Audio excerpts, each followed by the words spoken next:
Hi, hello. So I have consumed so many year-end videos. Year-end, I still remember discovering the besties. This like 4-hour podcast in like 2016, 2017, going over their end-of-year list of gaming, and then eventually discovering Giant Bombs, like week-long discussions. I love end-of-year lists. I love this process of looking back, whether it's gaming, reading, anything you kind of consume or engage with.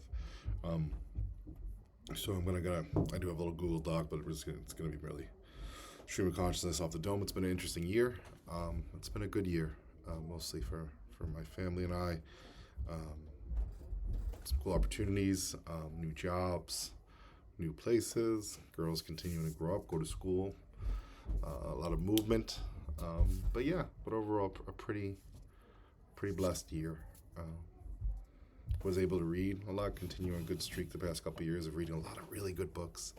And also, probably my favorite gaming year, gotta be in 5 or 6 years. Definitely like one of the higher volume gaming years. I've played more games than I've played in a long time. And the games I played were like really good quality and kind of a wide breadth. In my office at work, forgive me if you hear some craziness going upstairs. So yeah, let's start it off. So I want to start off. There's no particular order. I'm just gonna go with some musings about these games. Stalker 2, which technically I started playing in December, but I finished it in early 2025. Holy smokes! So my favorite game, one of my favorite games of all time, is probably Fallout 3. I love Fallout 3. It was a really transcendent, deep game. Just traveling the wasteland of DC, seeing the landmarks. It was so immersive and so excellent. Um, Stalker 2 is the closest I felt in this like Bethesda style game. That's not a Bethesda game. It's survival elements. The absolutely like, and this is like early. This is saying the game's been updated tremendously. So I really played the earliest version of it and still loved it. The first 40-ish hours of it are some of my favorite gaming memories. Some of the most intense moments when you're transporting all this gear and trying to get back to wherever your home base might be. And just the sheer moment to moment survival and counting like these crazy mutants and counting these insane environmental things. I can't remember what it is right now. It's going to kill me with these orbs and discovering how they affect the game and the gameplay. Incredible. Awesome. Getting to Pripyat was a big deal. When you finally get to like this main kind of hub of where the nuclear disaster happened. But ultimately, it's one of my favorite games I've ever played. The last 30 or 40 hours were a bit of a slog. Boss fights weren't very memorable, really just bullet sponge kind of things, but still worth it. But yeah, awesome, immersive, beautiful game. Crashlands 2, this one was a surprise. I did a lot of more than usual mobile gaming and played on my iPhone. I have an iPhone 15 Pro Max still. Crashlands 2, what a delightful, awesome resource discovery building kind of game. Probably put about 10, 15 hours in it. Loved every minute. Had the that with the combination of like discovering rare gear, really great art style and such a charm to the game, and plays really well on the iPhone. Loved Crashlands 2. Oblivion remaster. Holy smokes. I called out of work for this. I was working a different job at the time, a job I really didn't like. I was getting paid very poorly. And I remember like I banged out too early, like it was the day of just the announcement because I thought they were going to just shadow drop it, but I banged out a couple days early the shadow drop. Oh, Oblivion is my favorite Bethesda game. Full stop. It holds a very special place in my heart. I remember playing it originally when it was released in 2007. It was during like this religious awakening I was going through, along with a terrible breakup. And it was a game I clung to, the rolling plains of Oblivion, and the world was an escape when I needed an escape the most, and it showed kind of the true power of gaming. Sounds like a GameStop ad, power to the players, but no, it's just the power of gaming as an art form when you're able to really get lost and immersed the same way in a good book or in a great movie. And I was so excited for this remaster. I remember hearing rumblings of it, but when it finally materialized, it was everything I could want. I loved it.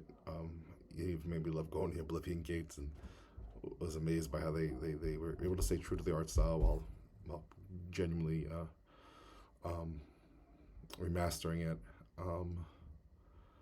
Was able to do the full Thieves Guild. What a blast that was! Great heist mission at the end of that. Was able to fully go through the Dark Brotherhood storyline again. Another fantastic.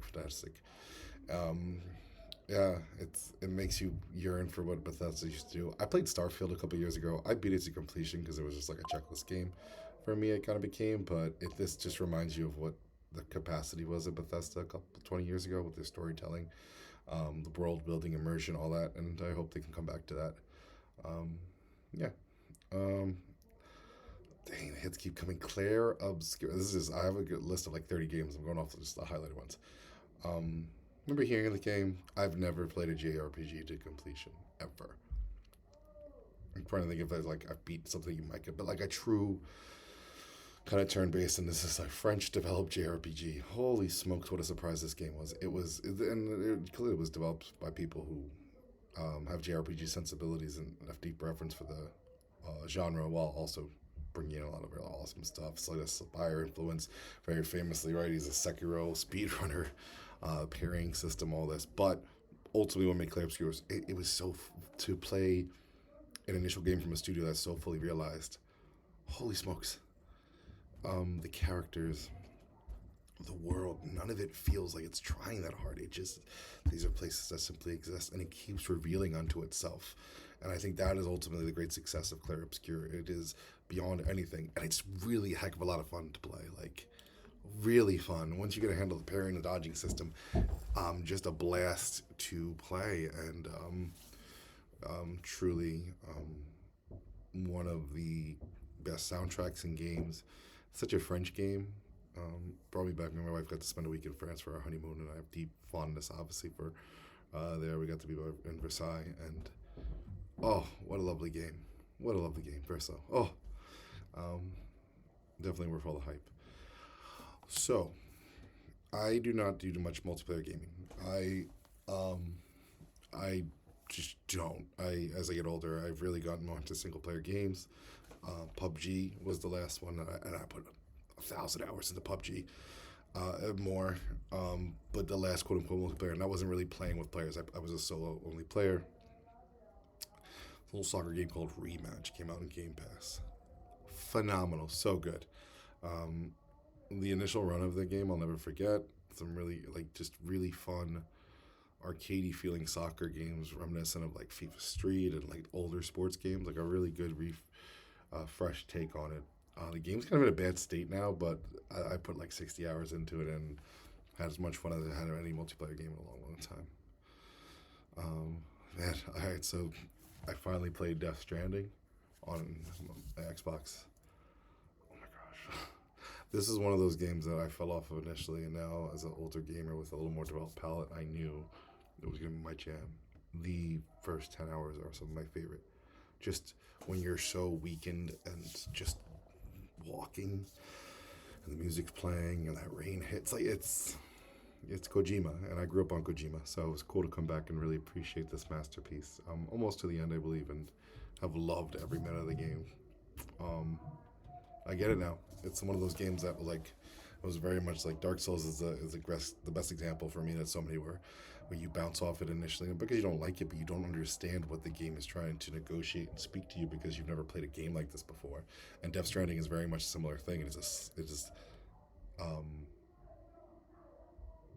Yeah, so good. Yeah, I'll probably come back to finish it. I'm like 30 hours in. So good. Flashback scenes, so good. I could go on. Another one. This might be all in all my game of the year, and this is a very outward. So it combines. If you were to combine everything I've talked about with these games, fantasy element, survival, the feeling of just immersion by survival.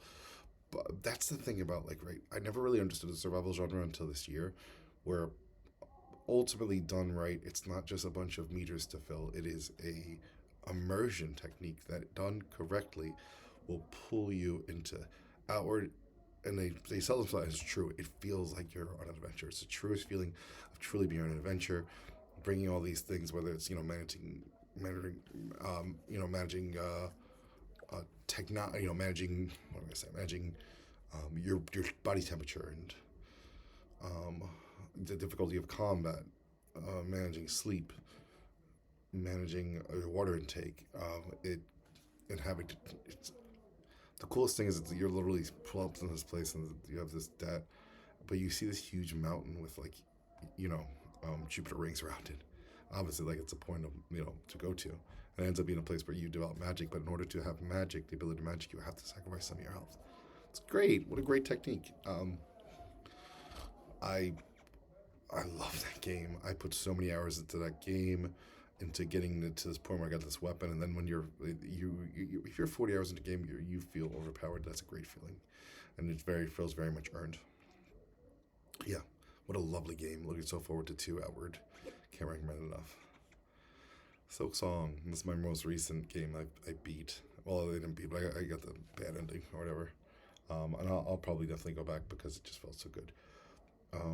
I didn't beat Hollow Knight, Silk Song, Hollow Knight, Silk Song, Hollow Knight. I didn't beat Hollow Knight. One. I think I was like 40-ish hours in, and I just kind of fell off. This is one of the greatest games I've ever played. This is like a year where I feel like I have like 8 of those. It feels so good to play. It just, the songs, the music, the sound on this game, it has to be experienced. It is wow. Like in the same way we talk about different ways. As I get older, immersion becomes a bigger thing to me because I'm older and more jaded. I really need something to be you can feel when something's really done with passion, because that passion can be a thing of immersion when someone really cares about it. The sound design on Silk Song, best sound design I've ever experienced in a game. From the clanging bells of this little religious bug that you just want to love and hug, and this devout little guy, to the music and the orchestral nature of some of these songs. What is there to say? A game that like I loved, Avowed. So if Stalker 2 brought me those feelings of being a kid again when playing a younger kid, like a 20-year-old kid, I should say. Avowed, for my sensibilities as a 38-year-old dad gaming, let me put it like this: I don't stay up late gaming much anymore. Pretty much I give myself a 10 to 12 window. I would give myself, and I usually wouldn't make it that far. Really, it was like an 8 to 12 window, but it was really 8 to 10 because I'm old and I'd fall asleep because the kids get up early for school. If I'm going to stay up late, this game better be good. Avowed was really good. Avowed was so fun. You get a sword, you get a freaking ratchet. This is Avowed in a nutshell to me. I'm loving playing this game. First of all, you have Garrus as one of the voice actors. I'm sold. But secondly, the combat is impeccable. The little hub world spokes. I'm still can't wait to play Outer Worlds 2. I'm gonna play. You have a wand. I had a wand that shoots like a gun, and a gun that shoots like a wand. As silly as it sounds, and it was so fun. It was so fun, so good. Avowed is a fantastic game. Really worth your time. Can't recommend it enough. Shout out to a little game, Adamfall, really quick. Adamfall was really good. Fantastic kind of style of these games, like Bethesda style games, and just totally worth it. Last but not least, a game where I dumped a lot of hours into mobile. Right now, playing Deep Rock Galactic. I think it's Survivors, or whatever it's called. Oh, like the Vampire Survivors type Deep Rock Galactic game on mobile. About to drop dozens of hours now. But last but not least, a game that I've been playing now for like 6 years. Slay the Spire. Slay the Spire, I once heard, is like one of the game dev was talking about, like if I wanted to make the perfect game, I just slap Slay the Spire and everything. Because Slay the Spire kind of is the perfect game. It is a perfect distillation of what makes games.